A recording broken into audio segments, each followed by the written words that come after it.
राजनीति का, जिसके पेट से, जिसके गर्भ से शहीद भगत सिंह पैदा हुए, जिसके पेट से अशफाकुल्लाह खान पैदा हुए, राम प्रसाद बिस्मिल पैदा हुए, वो बहुत सारे क्रांतिकारी पैदा हुए।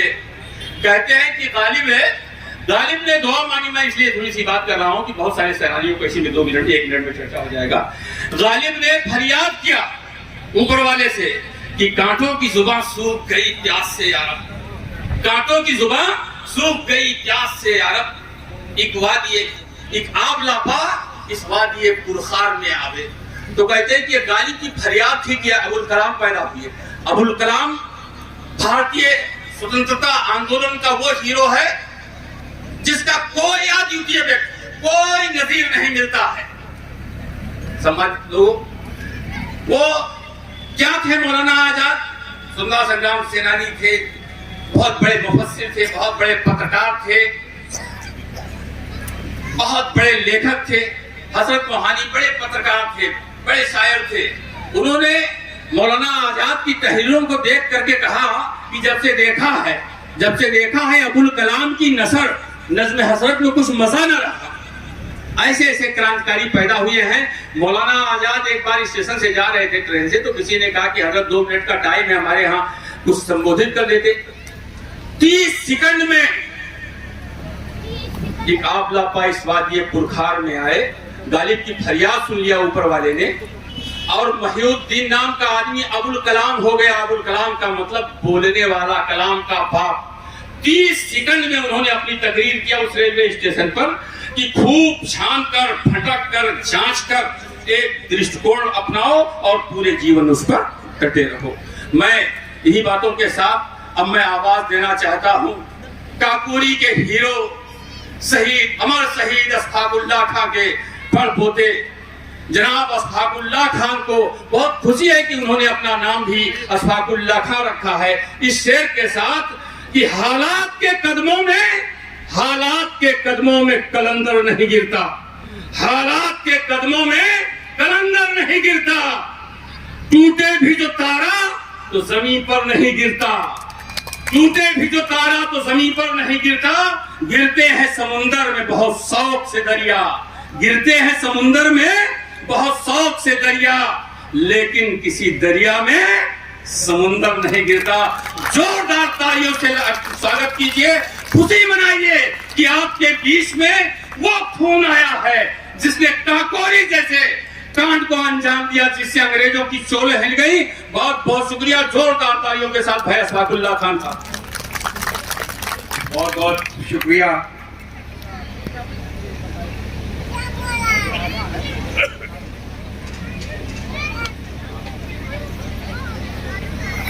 महात्मा बुद्ध की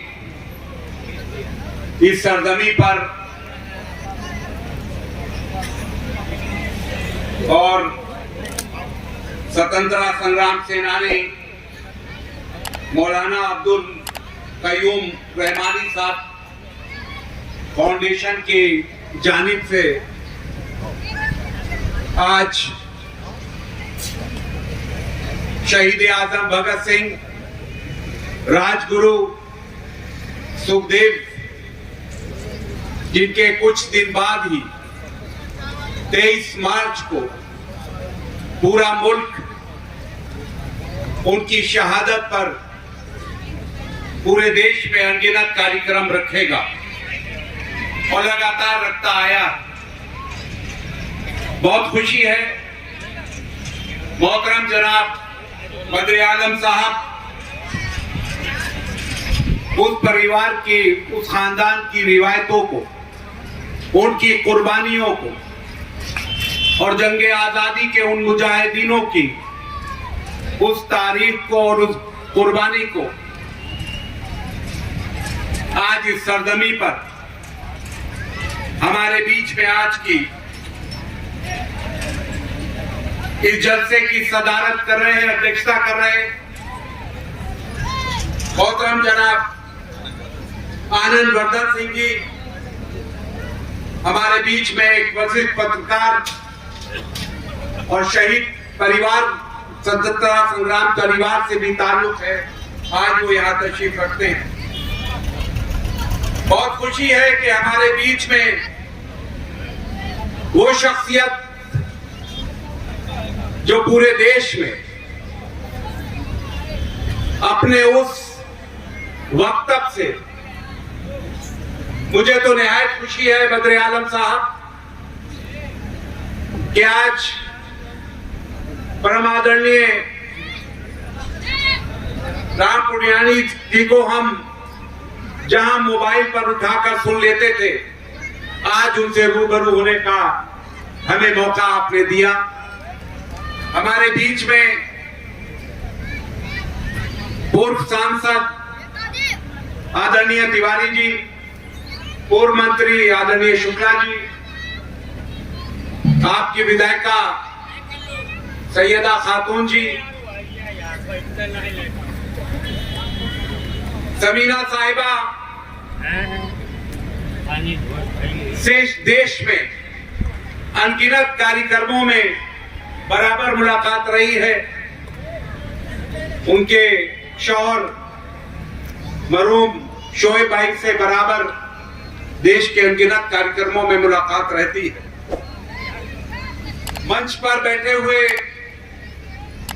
इस फाउंडेशन के सभी ओहदेदारान, राजनीतिक पार्टियों के सभी राजनीतिक पार्टियों के ओहदेदारान, प्रिंट मीडिया, इलेक्ट्रॉनिक मीडिया के सभी सम्मानित पत्रकारगण, शाहजहांपुर से हमारे साथ तशरीफ लाए प्रोफेसर तुफैल खां साहब, यहां पर आए हुए हमारे पूरे इस इलाके के मोअज़्ज़िज़ हज़रात, नौजवान साथियों,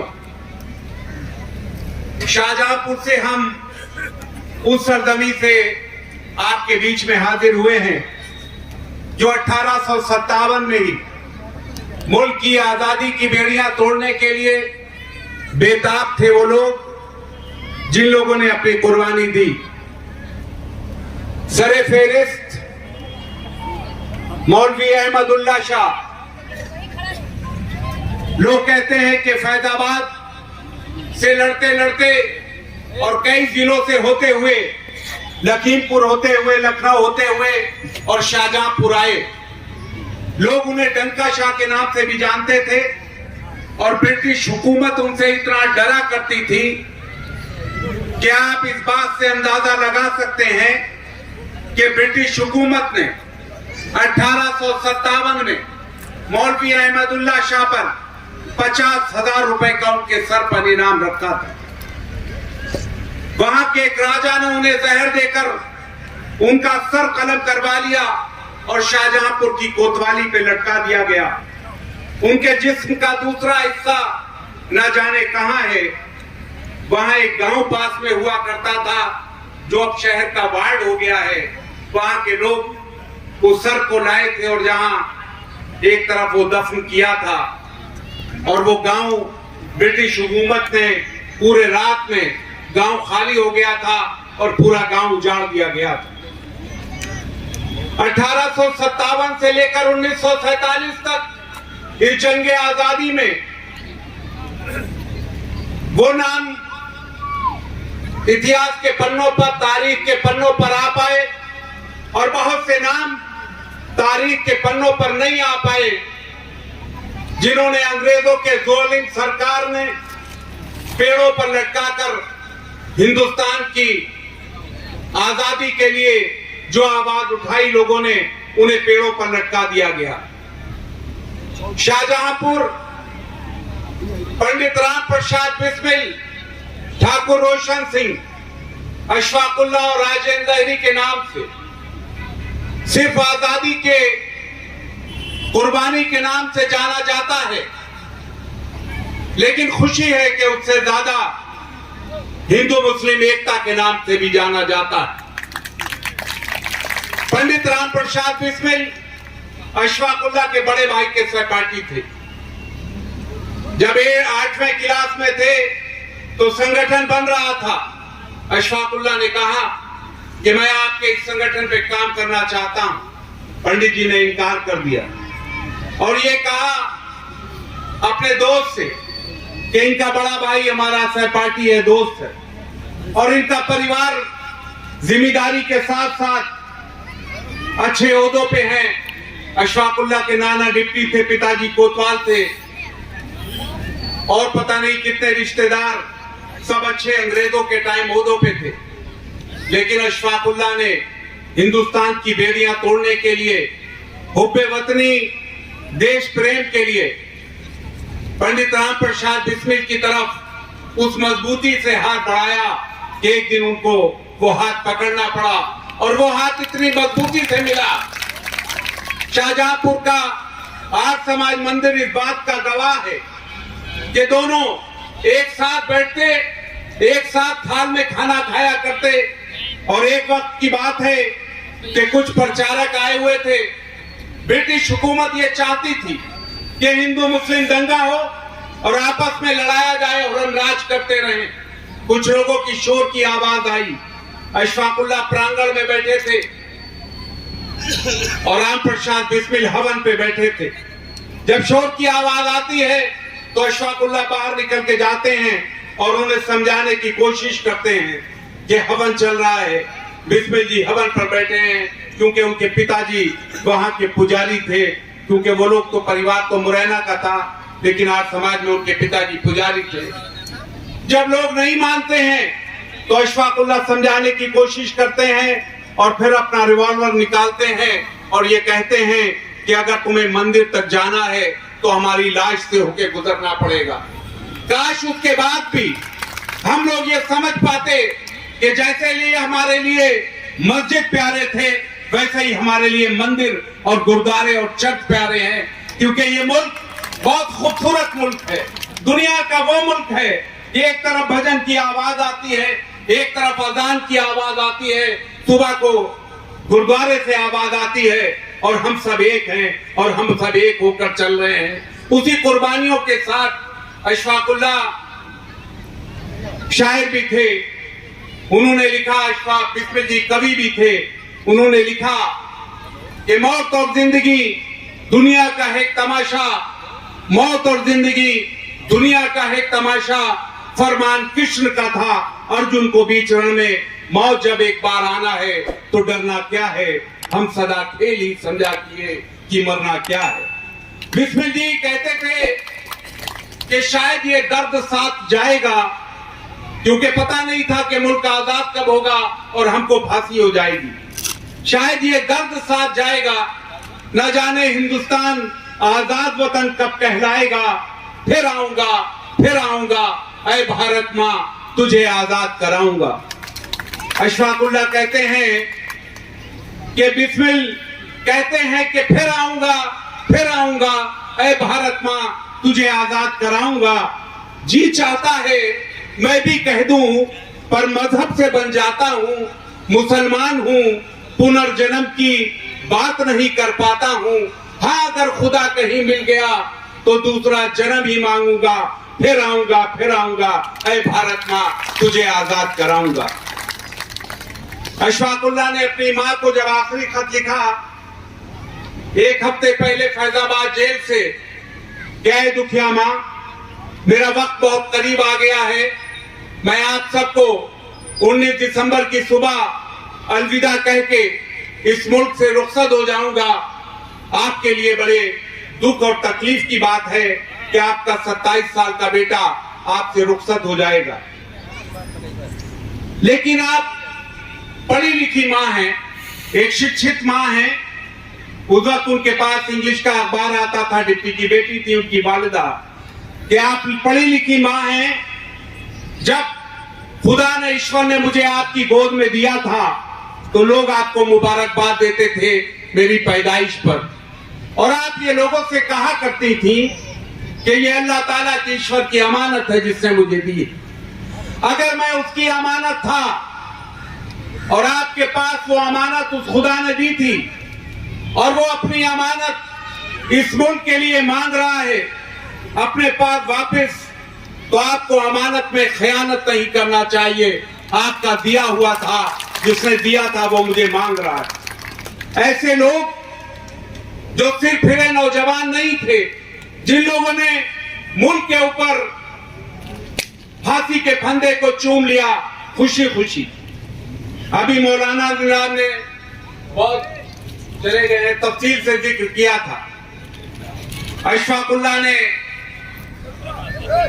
कहा, आखिरी उनका शेर जो उन्होंने पढ़ा था कि कुछ आरज़ू नहीं है आरज़ू तो यह है, रख दे कोई जरा सी खाके वतन कफन में। बद्र आलम साहब घर फूकने की, आग लगाने की बात कर रहे हैं। आपने चिंगारी तो लगाई दी है, वो चिंगारी जो शहीद आजम भगत सिंह, राजगुरु और सुखदेव और देश के शहीदों ने चिंगारी लगाई थी, इस पैगाम दिया था इस मुल्क के लिए। हमारा आपका कर्तव्य है। यादव जी भी बहुत कुछ कहना चाहते थे। बात यह है, जो लोग बहुत फायदे चाहते हैं, हमें उनसे नहीं कहना है, लेकिन अगर हम आप इस देश की आवाम अगर अशफाक और बिस्मिल की तरह खड़ी हो जाए, वो दोस्ती ले आए, तो लोग अपने आप मर जाएंगे। उसी जरूरत है कि हमें मिल क्या रहा है। बात यह है कि हमारी आपकी जैसे जैसे उम्र गुजरेगी कट जाएगी, लेकिन आने वाले भविष्य, आने वाले बच्चों के लिए हमें सोचना है कि वो जब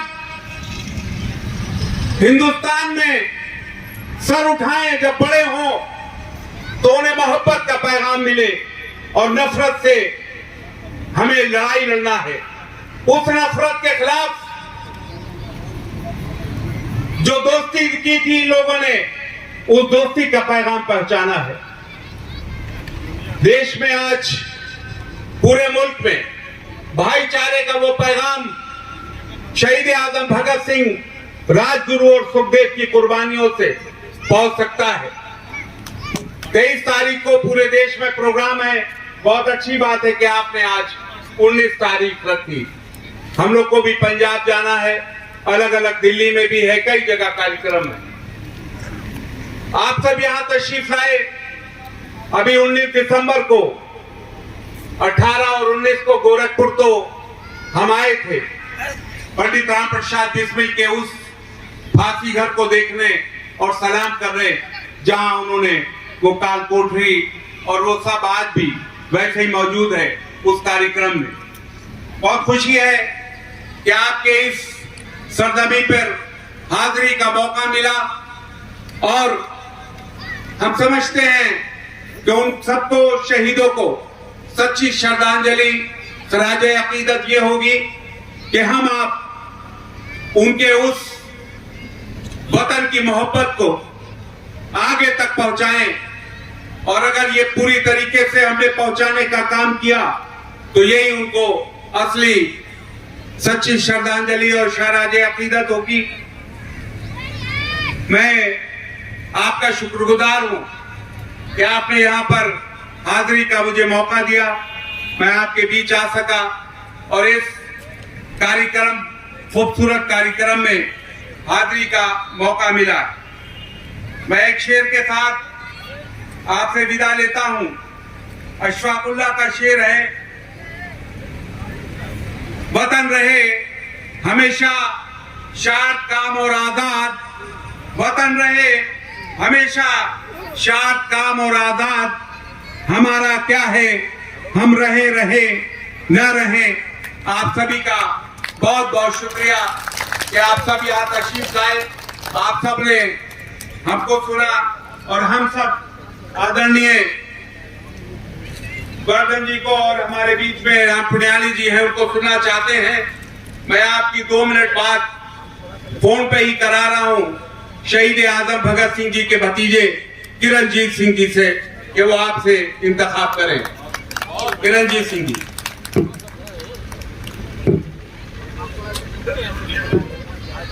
स्पीकर स्पीकर ये स्पीकर वाला काम है। स्पीकर यार, स्पीकर स्पीकर। हाँ हाँ हेलो बोलिए। बहुत खुशी हुई कि आप आज सिद्धार्थ नगर में शहीद आजम सरदार भगत सिंह, राजगुरु और सुखदेव जी के बलिदान की तिथि से पहले पूर्व संग्राम में उनकी याद में कार्यक्रम कर रहे हैं। शहीद भगत सिंह और उनके साथियों ने इस देश को, इस समाज को बदलने के लिए बलिदान दिए। सिर्फ अंग्रेज चले जाए और उनकी जगह देसी हाकिम आके बैठ जाए, इसके लिए उन्होंने कुर्बानियां नहीं दी और चाहते थे कि इस समाज में आमूलचूल परिवर्तन हो। तो मुझे बहुत खुशी है कि आप सब यहाँ उन सब महान शहीदों की याद में इकट्ठा हुए हैं। उनके साथ साथ बिस्मिल साहब, अशफाकुल्ला खान साहब, चंद्रशेखर आजाद, भगवती चरण वोहरा और दूसरे सारे क्रांतिकारी जो हिंदुस्तान सोशलिस्ट रिपब्लिकन एसोसिएशन के बैनर के तले जिन्होंने शहादतें दी, आप उन सबको श्रद्धांजलि देने आए हैं। ये बहुत ही अभिनंदनीय है। मैं आप सभी साथियों को इस मौके पे दिल की हार्दिक गहराइयों से बधाई देता हूँ और ये कामना करूंगा कि आप उन महान शहीदों के विचारों को आगे ले जाने के लिए, क्योंकि उनके सपनों का हिंदुस्तान बनना भी बाकी है, तो उनके विचारों को जन जन तक पहुंचाने के लिए आप काम करेंगे और इस देश को भगत सिंह और अशफाकुल्ला खान के सपनों का हिंदुस्तान बनाएंगे। आप सभी साथियों को बहुत बहुत धन्यवाद। जय हिंद, जय भारत। बहुत बहुत धन्यवाद। बहुत अच्छा काम हुआ। मैं इसके लिए दोबारा श्री अशफाकुल्ला खान साहब का आभार व्यक्त करता हूँ, शुक्रिया अदा करता हूँ कि आपने अमर शहीद के वारिसों के से बात करवाई। अब मैं इसी खत्म। Bye bye, tata, good bye.